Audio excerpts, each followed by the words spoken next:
Gracias por recibirnos en su despacho y poder hablar sobre varios temas. Cuando consultaba a algunos colegas sobre esta oportunidad de entrevistarlo para el diario y las demás plataformas de Expreso, la primera pregunta que sale siempre es: pregúntale sobre la minería. Es la primera pregunta que sale. Y bueno, a usted se les indica como, o se le apunta como un sector interesado en defender la minería ilegal.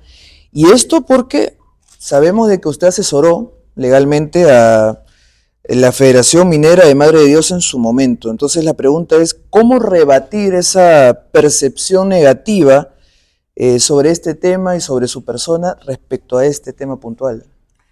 Lo que pasa es que el fenómeno de la minería en pequeña escala es un fenómeno social, económico, ambiental, que es, primero, que en el país hay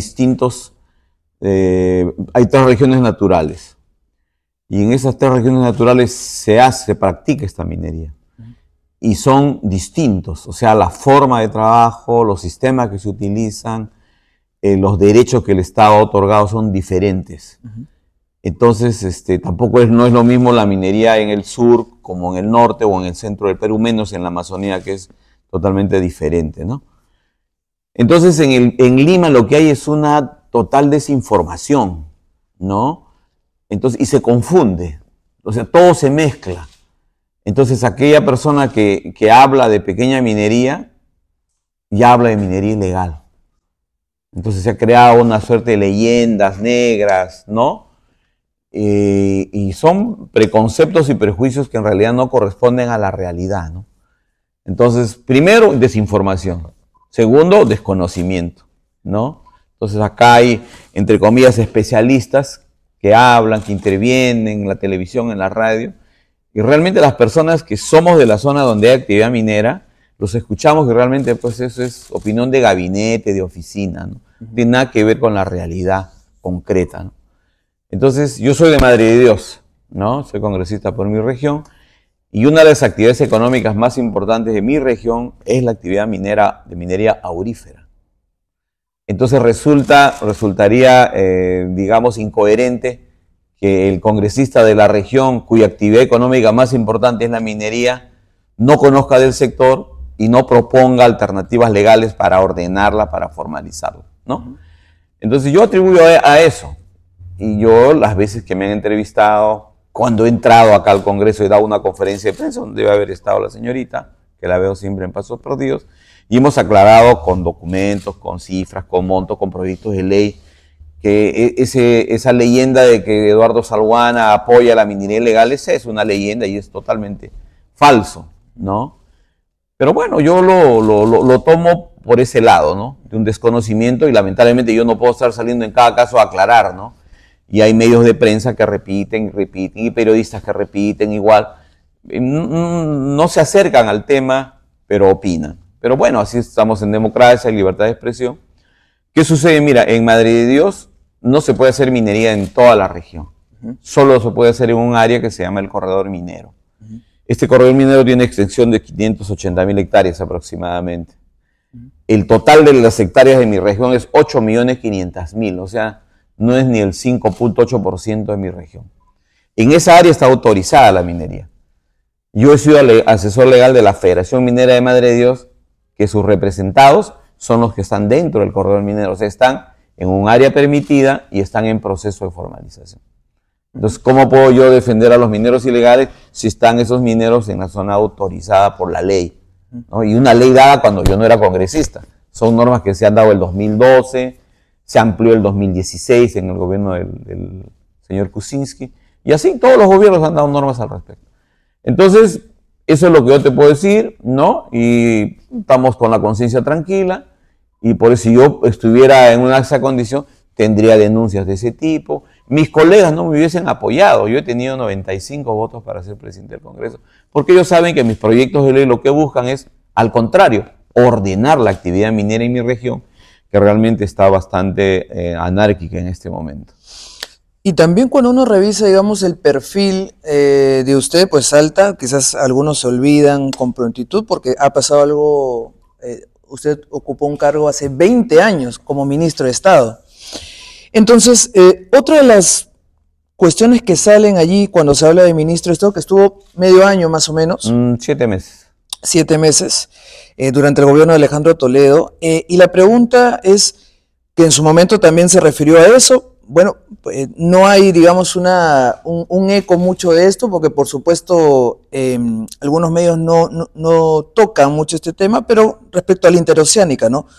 Usted, y le hago la pregunta directamente, ¿usted como ministro de Estado tuvo algún tipo de participación con la contratación que se dio respecto a la interoceánica? Es decir, ¿en algún momento en el Consejo de Ministros del cual usted participó, se habló del tema o usted directamente como ministro de Justicia tuvo que firmar o pronunciarse oficialmente sobre este tema? No, no formalmente, ¿no? Porque las entidades que participaron en este tema fue Proinversión, si mal no me acuerdo en esa época, y el Ministerio de Transportes y Comunicaciones, ¿no? Y fueron ellos los que intervinieron en todo el proceso del concurso, ¿no? La licitación que ganó la empresa concesionaria Irsa Sur, ¿no? Pero directamente no. Obviamente yo era parlamentario y yo he promovido la carretera interoceánica. Yo he hecho eventos, he hecho seminarios, hemos presentado un proyecto de ley para declarar de interés nacional la carretera, junto a, creo que 30 parlamentarios del sur, porque fue una carretera que fue apoyada por Cusco, Puno, Arequipa, Tacna, Moquegua. Teníamos inclusive un grupo parlamentario del sur del Perú que respaldaba esa carretera y le pedía al presidente de entonces que se construya la vía, ¿no? Esa ha sido nuestra participación, ¿no? O sea, por el cargo que tenía no estaba, digamos, obligado a una participación directa en el tema. Y 20 años después, ¿usted podría decir de que fue una carretera vital y necesaria o considera de que no ha tenido el impacto que se pensó en su momento? Mira, la carretera tenía dos objetivos. Uno, facilitar el comercio internacional con Brasil y Bolivia. Y dos, integrar a una región del Perú que estaba completamente abandonada. Hay que recordar que antes del 2010, que se concluye la carretera, Madre de Dios tenía una trocha carrozable que demoraba un aproximado de 4 a 10 días para trasladarse más o menos 700 kilómetros. Entonces, los costos operativos, las transacciones comerciales, los alimentos de primera necesidad, era un departamento, una región bastante cara, porque era complicado llegar. Era una región aislada del resto del país. Ahora es una región en crecimiento, tenemos tránsito diario hacia el sur del Perú y hacia Lima. Los estimados de transporte de vehículos de carga y pasajeros se han sobrepasado las expectativas planteadas en el estudio, en el expediente técnico. En general, es una carretera que nos ha traído a nosotros, primero que nos ha sacado del aislamiento, ¿no? Entonces, yo creo que integrar el país entre nosotros ya es un primer éxito de esta vía. Y segundo, que en este momento hay un intenso tráfico comercial, tanto de Brasil como de Bolivia. Bolivia, por ejemplo, importa todos sus carburantes por la carretera interoceánica. Antes de pasar a temas más recientes, quiero centrarme en un punto. Usted habla de su región con mucho énfasis, porque por supuesto, desde hace muchos años viene impulsando acciones y normas en favor de su región. Pero por supuesto, cuando uno habla de Madre de Dios, uno todavía ve que es una población electoral pequeña con presencia en el Congreso. Y lo primero que sale cuando uno habla, digamos, de un presidente del Congreso que llega a ser presidente del Congreso con votos de una población electoral menor comparado a otras regiones, uno inmediatamente salta, digamos, al recuerdo la situación, por ejemplo, de Manuel Merino, ¿no? Que llega a ser presidente del Congreso representando a Tumbes y sale un sector de la población a decir que no tiene respaldo necesario porque su población electoral es menor y pues se le viene la avalancha encima y termina pues desapareciendo ya del mapa electoral solo hasta hace poco, cuando ya la situación en materia consumada de todas las investigaciones en su contra, ¿no? Y yo le pregunto, ¿usted ha visto eso en estos últimos años o ya es una cuestión superada? Porque sí, con Manuel Merino se decía eso, ¿no? De que como la población electoral de Tumbes era menor, no tenía cierta legitimidad o cierto respaldo necesario. ¿Ya podemos decir que hemos evolucionado, hemos superado ese tema?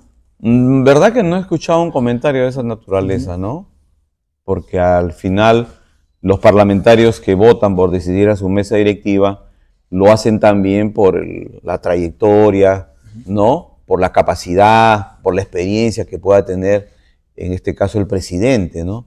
Yo creo que es un tema que ha jugado un rol importante, ¿no? Porque yo he sido diputado del 90, congresista del 2001 al 2006, he sido ministro de Estado, soy congresista nuevamente, he ocupado varios cargos, entonces, y además del desempeño en los 3 años previos, ¿no? Me han visto intervenir en el Pleno, en las comisiones, desenvolverme con la prensa, que todos los días conversamos en Pasos Perdidos. Todos esos temas creo que son los que han pesado, ¿no? Y yo lo otro, verdad que no he escuchado en ningún momento un comentario de ese tipo.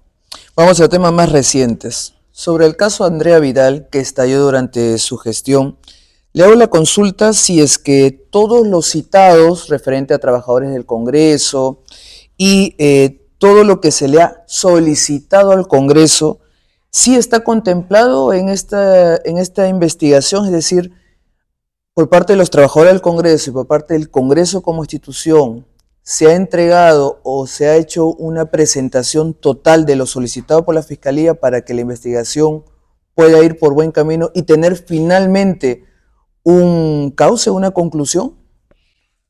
El Congreso desde el primer momento ha brindado todas las facilidades al Ministerio Público, ¿no? Y la Comisión de Fiscalización también inició un procedimiento al respecto y en la misma ha participado el oficial mayor y las responsables de las direcciones que tenían directa o indirectamente que ver con ese tema, ¿no? Desde la presidencia hemos dado las disposiciones que se den todas las facilidades y la documentación hasta en exceso creo que se ha brindado porque la Fiscalía ha pedido de manera minuciosa y detallada y se ha cumplido en su momento, ¿no? Pero yo lo que creo de este tema es primero que no hubo jamás una situación que se comentó en los medios de comunicación. Fueron conductas completamente individuales que puede suceder en cualquier entidad y lamentablemente hubo un sector de la prensa y además varios congresistas que tuvieron la ligereza de hablar en algún caso de cambio de sexo por votos, ¿no? O sea, me parece eso una frase infeliz y una declaración totalmente desafortunada de algunos parlamentarios. Y ya estamos, fíjate, estamos terminando mayo y todo el escándalo que se armó en diciembre y enero, ¿en qué ha quedado? Y de alguna manera enloda la imagen del Parlamento, absurdamente un tema que jamás existió en el Parlamento. Y segundo, también se afectó la honra de los trabajadores del Congreso, porque al hablar de una dama, 2 damas, podría hablarse pues de todas las señoritas o señoras que trabajan en el Parlamento. Yo creo que ahí sí hubo cedieron a una suerte de escandalete en realidad que no tenía mayor fundamento.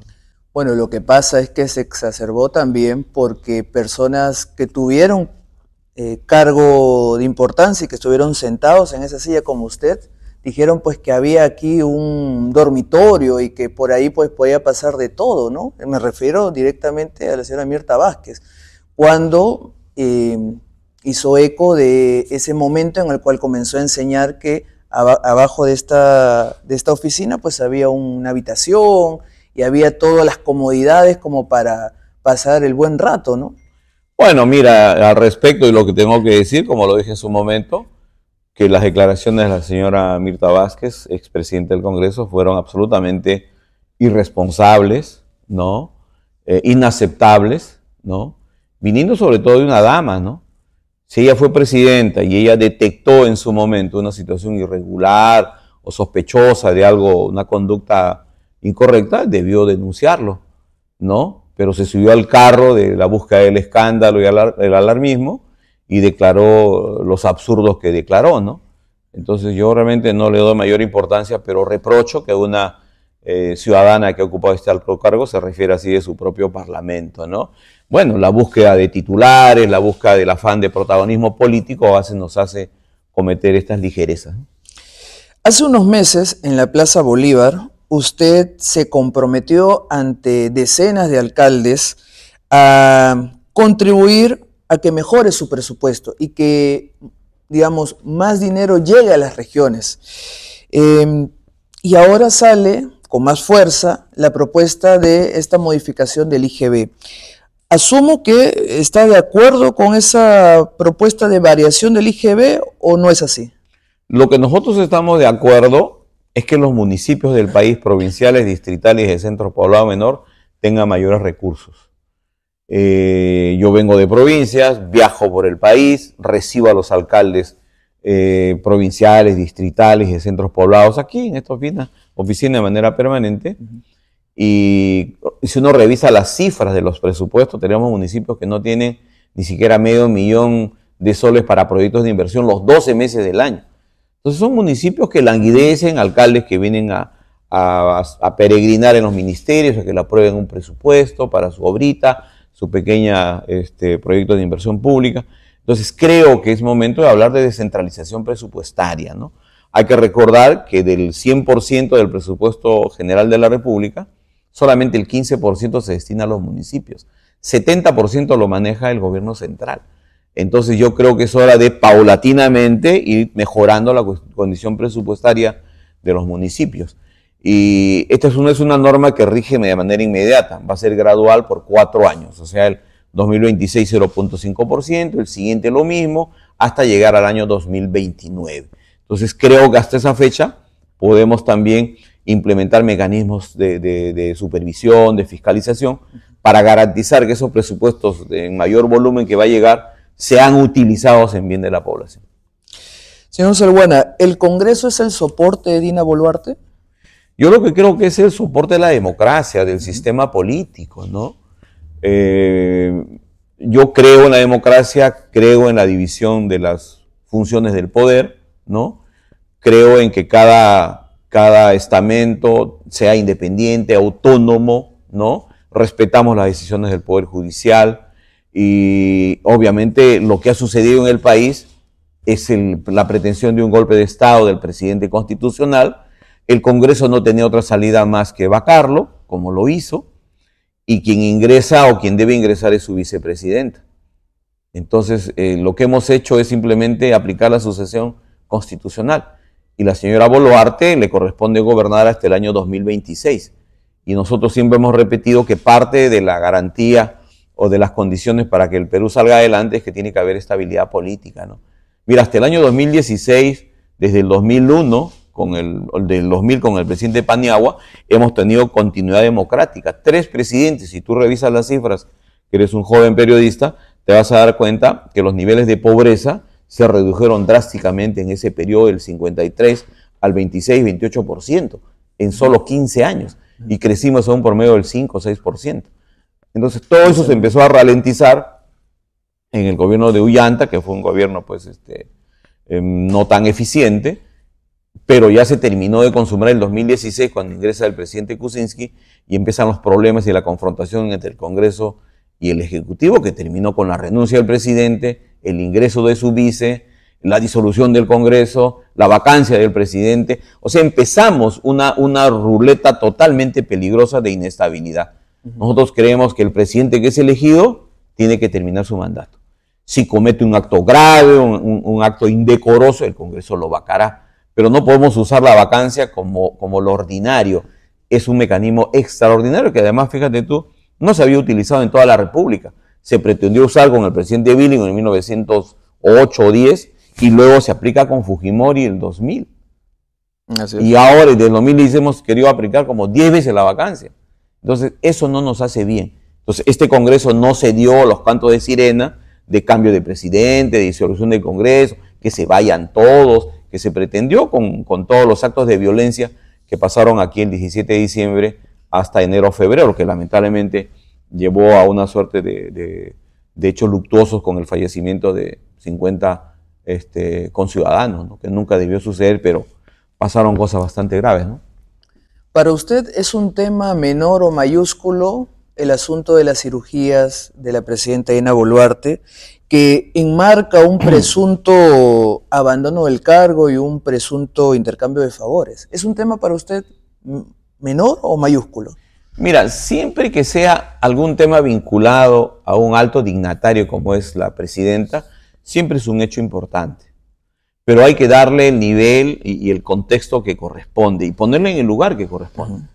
Yo creo que digamos, en donde la presidenta pudo tomar otra actitud fue en decirle todo lo que había sucedido al país.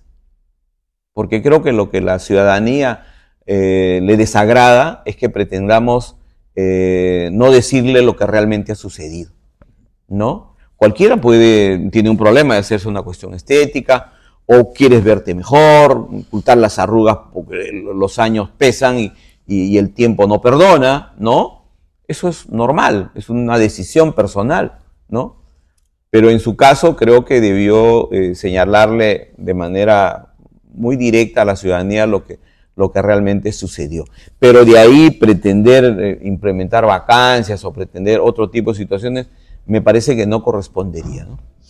Entonces, para usted someterse a una cirugía no es asunto necesariamente de una frivolidad, puede ser parte de un aspecto natural, de una decisión personal.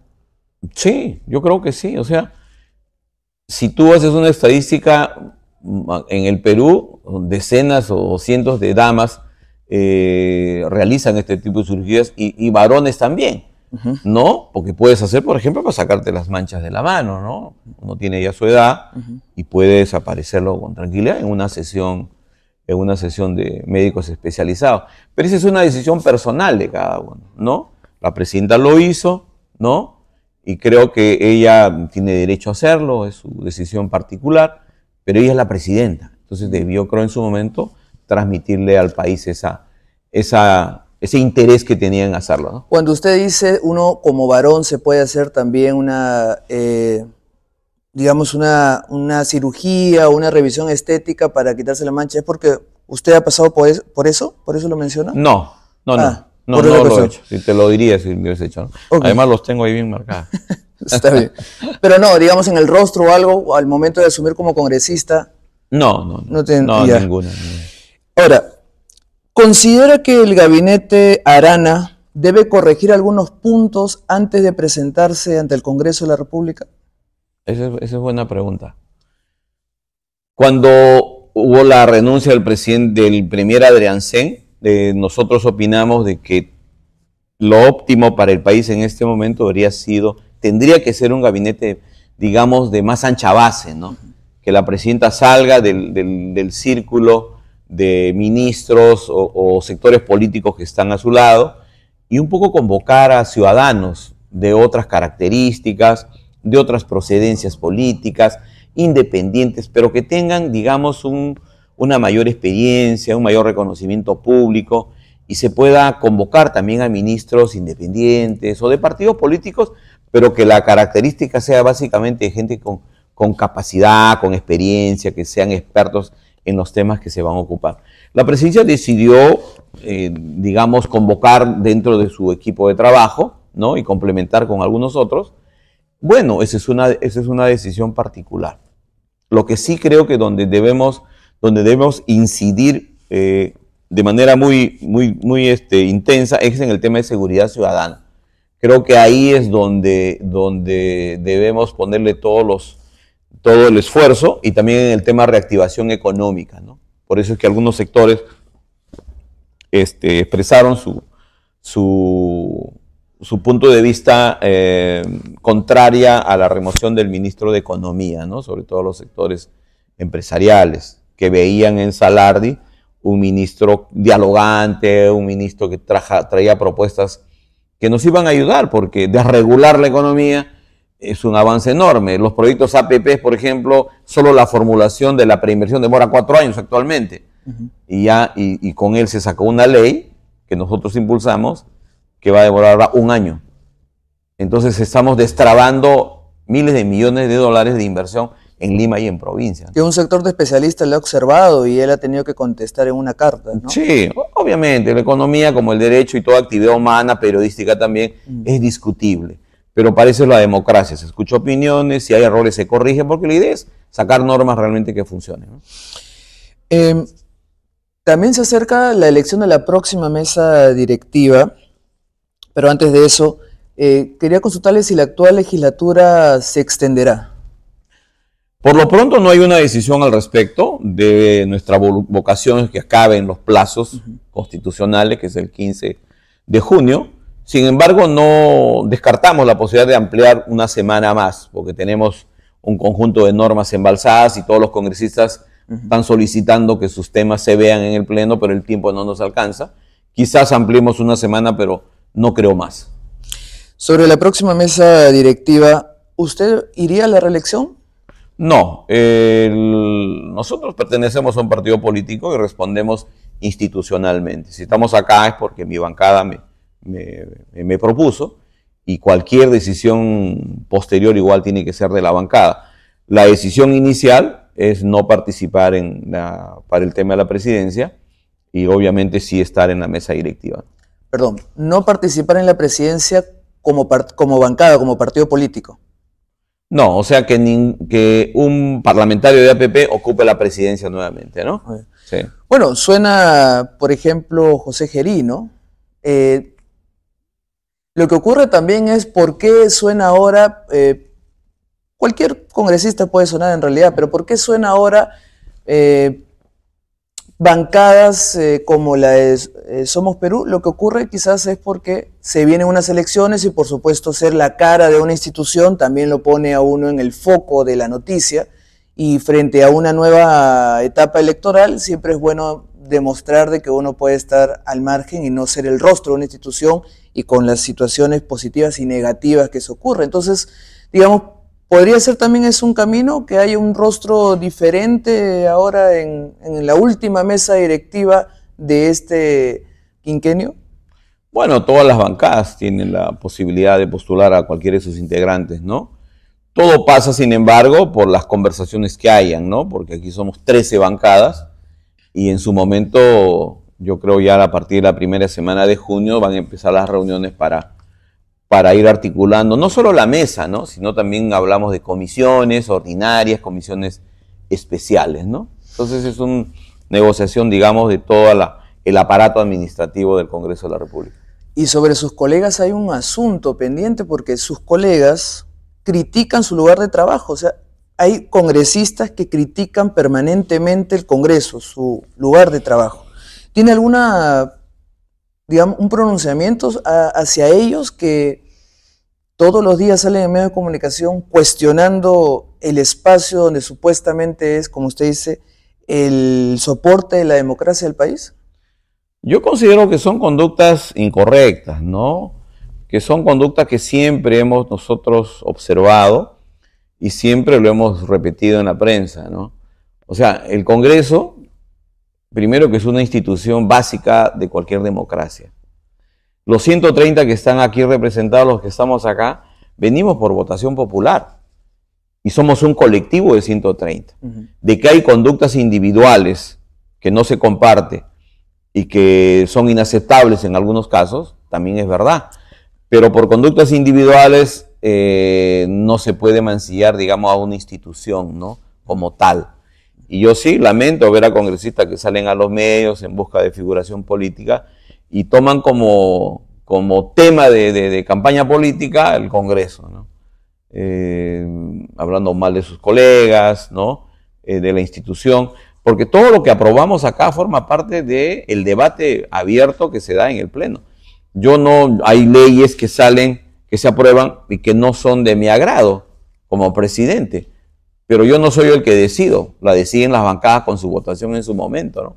Pero siempre hemos tratado de corregir algunas que puedan afectar, digamos, al país, ¿no? Pero en general, creo que esas conductas son reprochables de los parlamentarios que hablan mal de su propia institución. Tengo entendido de que el congresista Carlos Anderson ha pedido licencia por salud y aún así está apareciendo en medios. Digamos, ese es el escenario que antes justamente de llegar aquí es lo que se decía. Tengo entendido que él no conozco en detalle la situación, pero tengo entendido que el colega Anderson ha pedido licencia por salud, ¿no? Pero desconozco que esté él. Bueno, él siempre es mediático, está en los medios de comunicación. Su salud le permitirá en buena hora, ¿no? Que se recupere. Y bueno, a seguir adelante, ¿no? Si son opiniones en contra, igual. O sea, yo creo que cada uno responde a la ciudadanía por sus opiniones y votos, ¿no? ¿Cuál es su postura sobre la ley para que los congresistas puedan participar en actividades políticas durante la semana de representación? Yo creo que es un tema que hay que discutirlo bien. ¿Por qué? Porque en una campaña electoral tiene que haber igualdad de condiciones, ¿no? Un parlamentario no está obligado, si va a ir a la reelección o va a postular al Senado en este caso, no está obligado a pedir licencia, no está obligado a dejar el cargo durante los 6 meses que sí se le pide a los que están como gobernadores y como alcaldes. Entonces uno diría, oye, sí, ¿por qué el parlamentario entonces va a seguir trabajando normalmente? ¿No? Eso es lo correcto. Hay que seguir trabajando hasta el final. Pero el tema es no usar el cargo de congresista para hacer proselitismo político, ¿no? Por eso ahí hay que tener mucho cuidado. Vamos a revisar las normas internas que tenemos, a ver cómo limitamos este tipo de situaciones para que no se produzcan.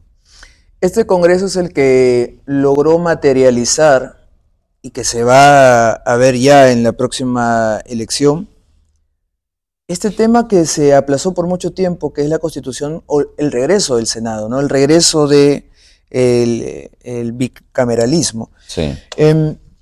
¿Usted podría garantizar como presidente del Congreso que el regreso del Senado contribuirá para tener un mejor Perú?